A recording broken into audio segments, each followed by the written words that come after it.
ಇವಾಗ ಎಲ್ಲಿಗೆ ಹೋಗ್ತಿರೋದು ಸವಾರಿ? ನೀನ್ ಆ ಮನೆಗೆ ಹೋದ ತಕ್ಷಣ ಅವ್ರ ಕಾಲಿಗೆ ಬೀಳ್ತೀಯ, ಒಳ್ಳೆ ಕೆಲಸ ಅಂತಾರ ಅವ್ರ ಕಾಲ್ ಕೆಳಕ್ ಹೋಗಿ ಕೂತ್ಕೊಂಡ್ಬಿಡ್ತೀಯ. ಓಯ್ ಮಾವ, ಎಲ್ಲಿಗೆ ಹೊರಟಿರೋದು? ಅದು ಬಾರು ಹೊಸಿ ಮಾತಾಡ್ದಿತ್ತು ಬತ್ತೀಯಾ? ಅದಕ್ಕೆ ನನ್ನೇನ್ ನೋಡ್ತಿದ್ಯಾ? ಅಣ್ಣ ನಿನ್ನೆ ಕರಿತಿರೋದು, ಹೋಗು. ಹಾ ಸರಿ ಬಾ ಮಾವ. ಅದು ಬಾರು ಮಾವ ಮನೆಗೆ ರೇಷನ್ ತಕ್ಕ ಬಾ ಅಂತ ಹೇಳೋರೆ. ನಿಂಗೆ ಗೊತ್ತಲ್ಲ, ನಾನು ಅಲ್ಲಿಗೆ ಹೋದ್ರೆ ನನ್ನ ಕೈಕಾಲು ನನ್ನ ಮಾತೆ ಕೇಳಕ್ಕಿಲ್ಲ.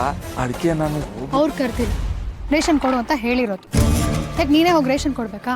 ಅಂಗಡಿಲಿ ಹುಡುಗರಿಲ್ವಾ, ಅವ್ರು ಕೊಡ್ತಾರೆ ಬಿಡು. ನೀನ್ ಹೋದ್ರೆ ತಾನೆ ಅಲ್ಲಿ ಕಾಲಿಗೆ ಬೀಳೋದೆಲ್ಲ ಆಗೋದು.